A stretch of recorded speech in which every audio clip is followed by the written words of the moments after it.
From olive tree to olive oil, to the press. Here are the olives I picked during this last week.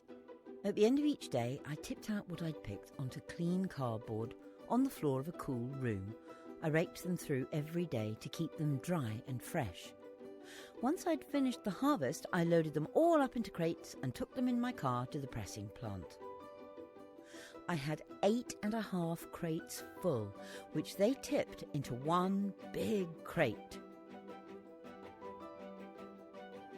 This they drove carefully into the pressing plant on a forklift truck. Here they weighed my olives. I had 231.6 kilograms. Then they were tipped into a giant hopper. From here, they were all put through the riddling machine, which got rid of most of the remaining twigs and leaves so that they were clean and ready for pressing. This riddling machine works by shaking back and forth very quickly so that any leaves and twigs fall through the gaps in the riddle onto the floor below. The clean olives tumble down into this big holder below the floor. Look. From here, they're carried up inside this boxed conveyor belt and pinged out into the caged mill, where two huge, heavy circular millstones go round and around and around, grinding and crushing the olives bit by bit, turning them into a squidgy paste. This takes about half an hour. The smell is lovely. The olives have to be completely squashed. Even the stones inside the olives are crushed.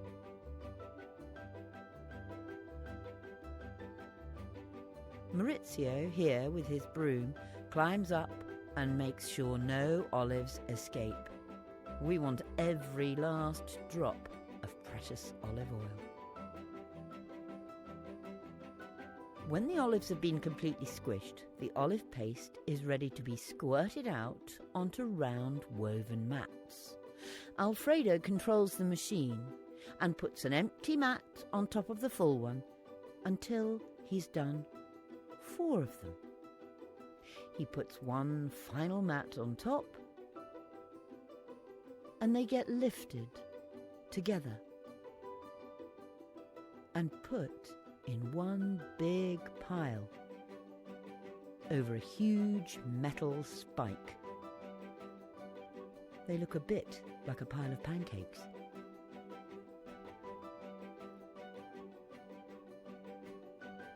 Here are the last few mats about to be put in place. That's then the full stack with all the olive paste. It's on wheels and has a tap at the bottom which they'll connect to a pipe to collect all the juice and oil.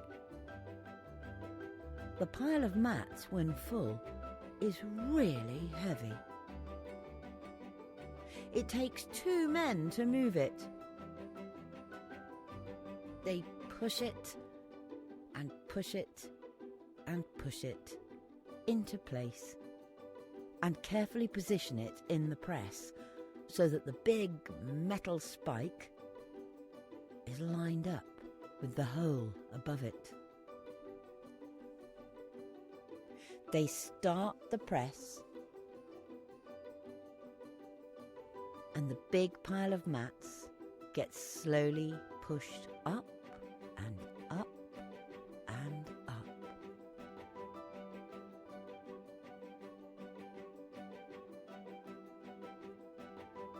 It compresses and squeezes the mats together as tightly as possible, so all the juice and the oil from the paste is slowly pressed out and drizzles down the mats to be collected below. This takes at least half an hour.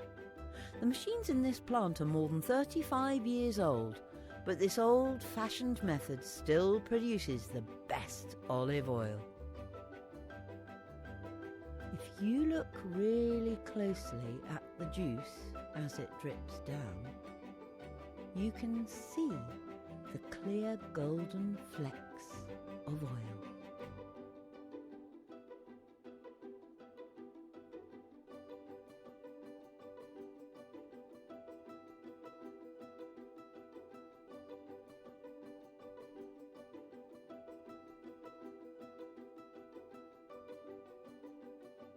This is then piped to the final machine, which has a spinner inside to separate the watery brown juice from the greeny golden oil. A churn is put underneath to collect the oil.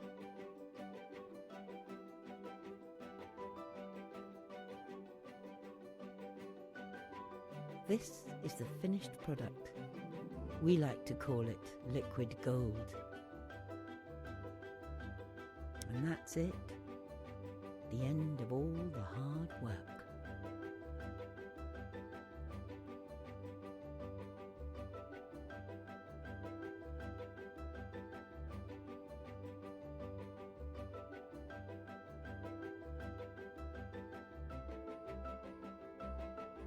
See how squished up the pile of mats are in the press now?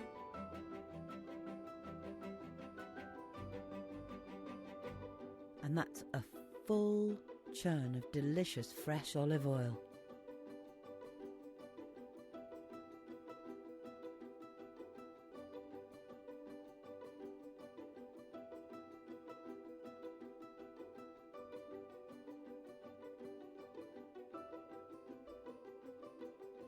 It gets put on the weighing scales to tell us how much we've got.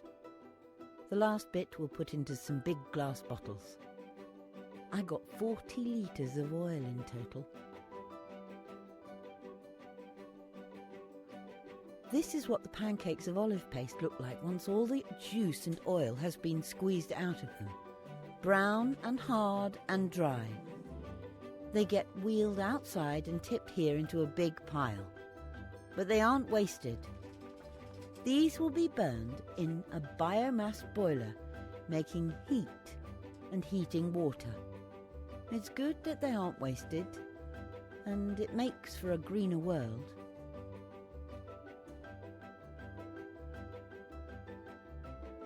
There's another lot waiting to go in, so you can see it starts like this and ends like that.